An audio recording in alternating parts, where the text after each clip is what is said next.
entrevista de hoy tenemos a Jorge Peña con nosotros. Vamos a hablar acerca de qué está pasando con el Código de Trabajo. Hay una aprobación en la mira, ¿no? Y un apoyo a eso, pero por el otro lado los empresarios no están de acuerdo. ¿Por qué no están de acuerdo? ¿Por qué han criticado esto? Bueno, eso nos lo va a aclarar el experto Jorge Peña, que está con nosotros. Buenos días. Buenos días, Amado. Buenos días a todo el equipo. Buenos días, Jorge. Saludos. ¿Todo bien? Cuéntanos, ¿qué es lo que está Excelente, pasando? buenos días a toda Ponlo en la contexto. teleaudiencia. Hay un proceso de conocimiento de un proyecto de modificación al Código de Trabajo que desde el mes de octubre presentó el Poder Ejecutivo y fue establecida una comisión bicameral para estudiar el proyecto y le han estado dando el tratamiento, más de 100 sesiones de trabajo, según se verifica.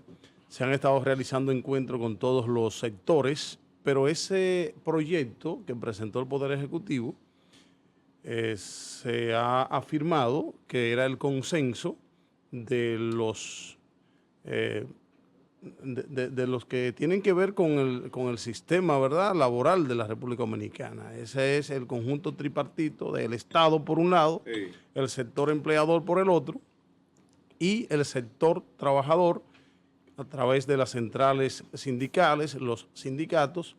Pues se habla de un consenso que hubo para presentar ese proyecto. A la sazón, el ministro de Trabajo, Miguel de Camps, pues así lo expresaba. Y no obstante a ello, el sector empresarial aparentemente ha mantenido siempre la expectativa de que en ese proceso de modificación se ha tocado el tema de la cesantía laboral, que es el punto central para ellos en cualquier modificación que pudiera darse del Código de Trabajo. Sin embargo, ese es un aspecto que no ha sido parte de la agenda, que ha habido intentos de que sea incluido en la agenda de discusión, pero no ha sido parte. Y por eso siempre se ha mantenido y hay expresiones del sector empresarial relativo a la inconformidad de este proyecto, que aparentemente tiene unos avances que en los próximos días pudiéramos tener ya aprobado el proyecto que modifica el Código de Trabajo, aunque vemos que en esta legislatura parece no va a poder lograrse. Las legislaturas en el Congreso Nacional son de 180 días, 2 ordinarias que tiene el país, una que inicia el 27 de febrero y ya termina ahora el 26 de julio, y otra que inicia el 16 de agosto. Aparentemente eso será materia de la próxima legislatura porque estamos todavía en el Senado de la República, que ya fue aprobado en una primera lectura y está pendiente de una segunda lectura para que pase a la Cámara Baja. Y en la Cámara Baja pues habrá un proceso de discusión, por tanto se entiende que no habría el espacio para a conocer y aprobar en la Cámara Baja antes de terminada esta legislatura el proyecto de reforma. Pero sí, la pregunta central es el afán del sector empleador siempre ha sido las limitaciones, no la eliminación, sino las limitaciones que habría de tener el derecho de la cesantía de los trabajadores al terminarse el contrato de trabajo, que se establece según el artículo 76, 80 del Código de Trabajo, es 21 días por cada año cuando se tiene menos de 1 a 5 años y a partir de 5 años 23 días por cada año, y eso es indefinido, de tal manera que una persona que tenga 30 años se multiplica 23 por 30 y serían los días de salario que el empleador tendría que pagarle en ocasión de la terminación del contrato de trabajo, siempre que sea por un desahucio o por una causa imputable al empleador. Bueno, yo siempre he pensado que hay que tomar en cuenta el tema del tipo de empresa, el volumen de cada empresa para poder establecer ese tipo de cosas. Porque indudablemente que una empresa Una empresa pequeña no podrá pagar lo que puede pagar la Sociedad Industrial Dominicana, por ejemplo, a un empleado. Para lo que se ha tomado en cuenta, la categoría de empresa es para establecer los niveles de salario mínimo y por tanto el día de salario que corresponde calcular en estos casos va a estar relacionado, relativo al salario que gana el trabajador. Por tanto, un trabajador que gane 50,000 pesos, un día de salario va a ser muy diferente al trabajador que gana 25. Y entonces las empresas de menor categoría tienen la obligación de un salario más bajo que las empresas de grande escala, las grandes empresas. Entonces, la categoría o la clasificación de la empresa se ha tomado en cuenta para establecer el nivel de salario mínimo que éste debe pagar. Pero yo tengo una empresa, y con el perdón de ustedes, yo tengo una empresa de 25 millones de pesos, es decir, una ferretería, para ponerte un ejemplo, de 25 millones de pesos, un capital que ha estado oscilando entre 23, 25, 26 más o menos, y no ha variado. Y tengo 30 años con un empleado que se me va, ya cansado a los 30 años. ¿Tú te imaginas lo que significa pagarle a ese empleado? La ferretería hay que dársela. Exactamente, pagarle a ese empleado lo que le correspondería de acuerdo a esa operación aritmética que tú explicaste aquí hace un momentito. Me va a hacer un hoyo al capital. Sí, mira. Entonces, ahí es que yo digo que eso debía de controlarse desde el punto de vista del tipo de empresa, para que tampoco afecte al empresario. No es desaparecerlo, con el perdón, sí. No es desaparecerlo, ni tampoco hacer lo que querían, hacer un fondo para, si se llega a hacer el fondo, ahí se embromó todo, porque la cosa más fondo de garantías laborales es el gobierno dominicano. Así es. El Código de Trabajo establece alternativas para la terminación digna de una relación de trabajo prolongada, que debería ser la pensión.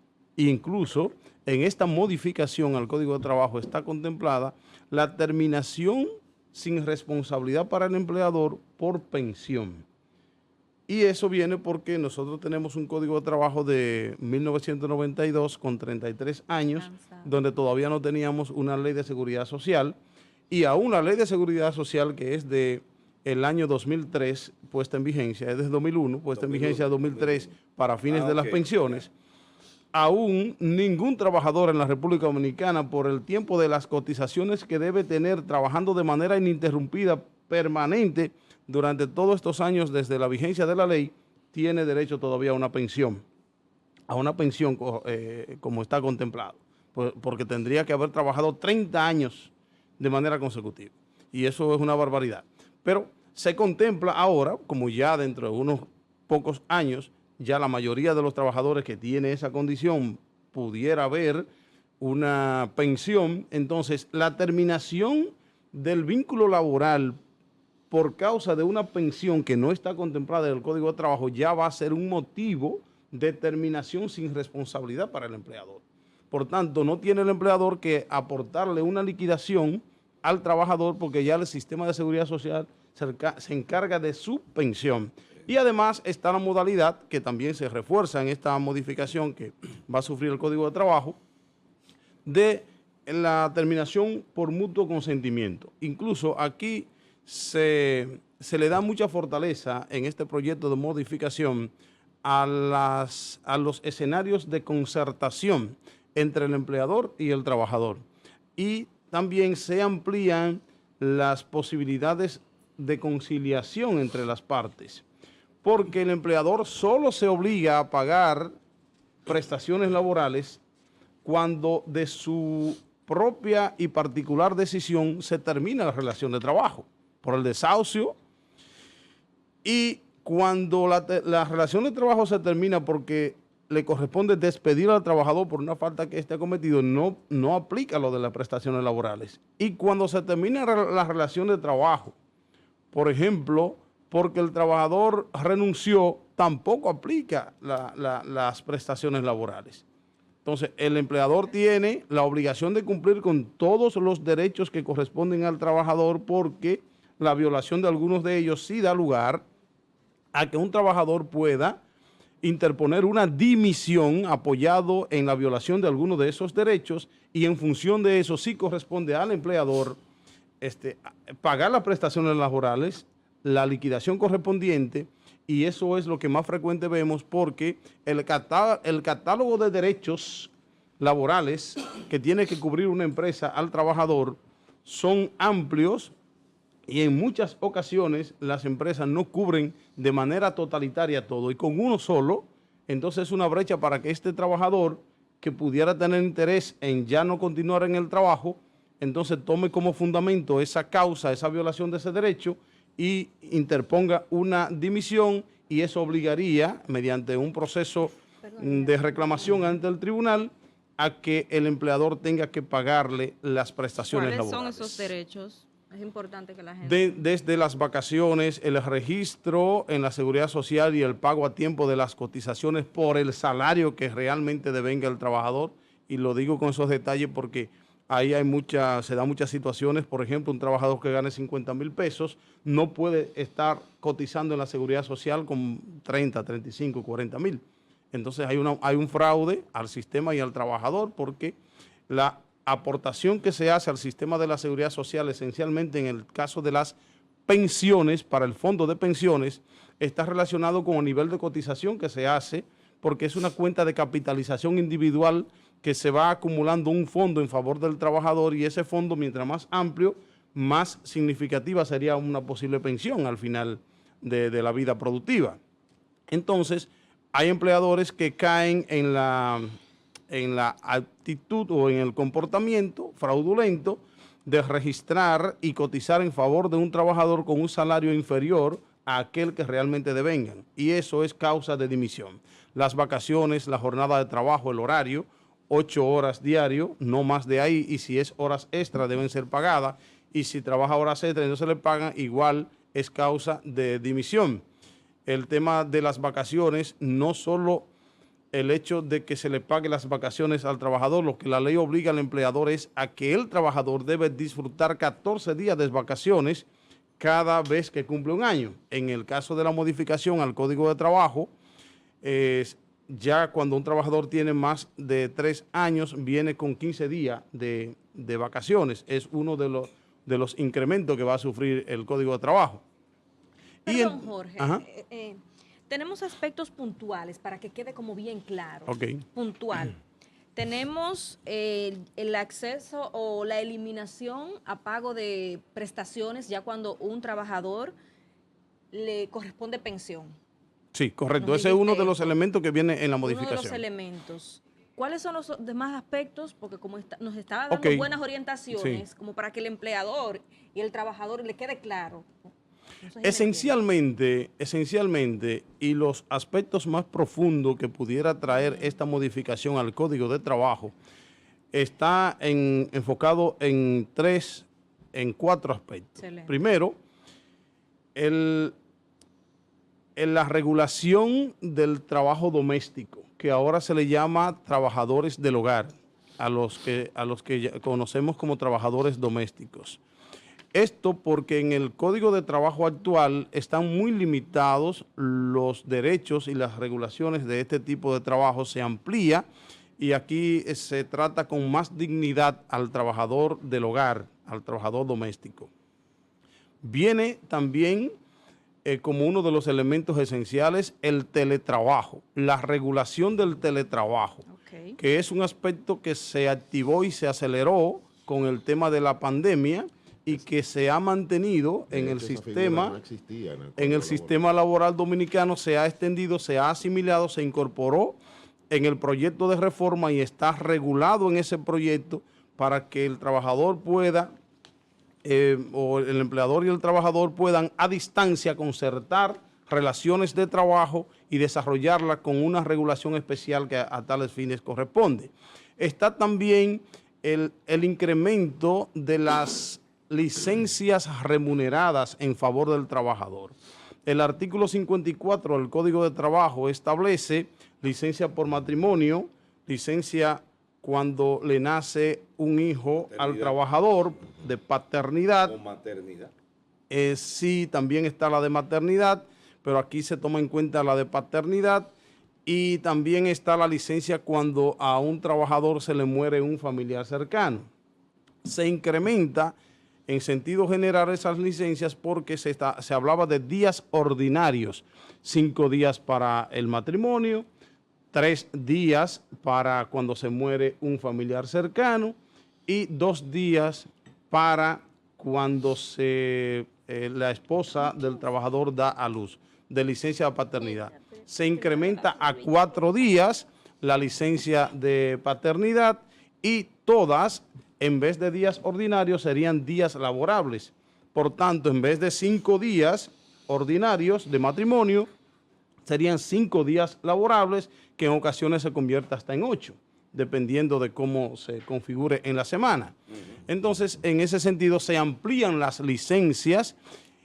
También se toma en cuenta uno de los aspectos importantes que está ligado a la actualización de la legislación laboral, es el uso de los aparatos electrónicos en el lugar de trabajo para cuestiones que no estén relacionadas con la función del trabajador. ¿Cómo se concibe esa parte? Eso es que el trabajador no puede estar en una función que no implica el uso de una laptop, de una tablet o de su celular, y entonces estar haciendo uso del celular. Ya eso es una prohibición que está establecida en el artículo 45 del Código de Trabajo, que se agrega al catálogo de prohibiciones. Y también, pues, esto es motivo de despido justificado cuando se agrega también a las causales del artículo 88 para despedir de manera justificada a un trabajador cuando se sorprende o cuando se prueba que ha estado haciendo uso indebido del teléfono en el lugar de trabajo en cuestiones que no están relacionadas con su labor. Esos son de los aspectos esenciales. Y un aspecto que falta es la modalidad de la solución de conflictos entre empleador y trabajador, donde se fortalece el ámbito conciliatorio, donde hay un juez conciliador que se va a establecer junto a 2, lo que hoy conocemos como vocales, se llamarán conciliadores, y entonces eso forma como un tribunal previo de conciliación, y se agota todo un proceso. Que lo que se está haciendo ahora, Jorge, de alguna manera crea una situación futura, porque si ese asunto llega al tribunal, ya el juez está plenamente en conocimiento de lo que debió no conocer para tomar una decisión. El juez de la conciliación ya no va a ser el juez del juicio de fondo. Entonces, en ese caso, ¿sería de carácter obligatorio la parte obligatoria? Es como sucede en el caso de niño, niña y adolescente, que la fase conciliatoria es de carácter, pero no la ve el juez, sino pero un en fiscal. laboral también es obligatoria la conciliación, lo único que es el mismo juez. Correcto. Es el mismo conciliación juez. Y el juicio. Pero hay una fase más rigurosa y que somete más a las partes, prácticamente forza a las partes, empleador y trabajador, a que tengan que dilucidar el elemento de la conciliación, porque Jorge, ¿eso es antes de ir a una demanda? No, eso en ocasión de la demanda. Exacto. Sí. Lo que pasa pero que ya es que el juez conozca el caso. Es una conciliación judicial encabezada por un juez y 2 conciliadores, en una fase previa a lo que sería un juicio de fondo, donde se van a discutir cuestiones, donde ya no participan los conciliadores.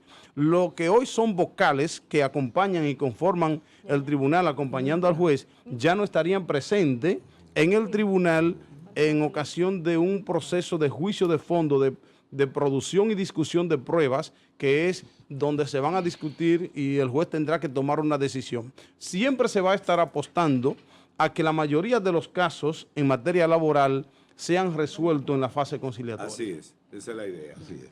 Bueno, mi pregunta giraba básicamente en lo que él acaba de explicar ahora. Ok. Los procedimientos judiciales. Pero también tengo una inquietud. Y es, básicamente, ¿cuáles son los puntos de conflicto de esta nueva ley con los empleadores? O sea, ¿qué quieren los empleadores o qué no quieren los empleadores en esta nueva ley? No, ya como comentaba, el elemento esencial es que los empleadores han impulsado la idea de que se tome en cuenta la limitación del derecho a la cesantía, en el sentido de que entienden que es una carga muy grande para los empleadores, y de cierto lo es, además de cumplir con la seguridad social, además de cumplir con el salario mínimo, además de cumplir con los aspectos impositivos. Entonces también lo que tiene que ver con el pasivo laboral, lo que tiene que ver con los derechos de liquidación o de pago de prestaciones laborales a los trabajadores, que el más importante es el de la cesantía, es el que se acumula por el tiempo, por los años que el trabajador tenga en la empresa, y que muchas veces un empleador se ve limitado a tener que terminar una relación de trabajo que entiende que incluso ya no conviene, porque no está en condiciones de soportar lo que significa desahuciar a ese trabajador. Bien. Conozco muchos casos de eso en mi oficina, y casi siempre uno hay trata... personas que hacen de que yo voy a hacer para que me voten. No, eso es un error del trabajador, porque el trabajador que empieza a cometer faltas para que sea despedido, entonces el empleador utiliza esas faltas como motivo de despido justificado, y en ese caso el propósito se trunca, que es el pago de las prestaciones laborales. Gracias, Jorge, como siempre, por tus orientaciones en este tema, el cual conoce al dedillo, ¿no? Indudablemente que para nosotros siempre es grato tenerte acá, porque nos orienta y orienta al público también acerca de los temas que tienen que ver con la vida laboral de la República Dominicana, la parte jurídica. Un placer. Gracias, muchas gracias. Siempre a la Gracias orden, a ti. siempre dispuesto.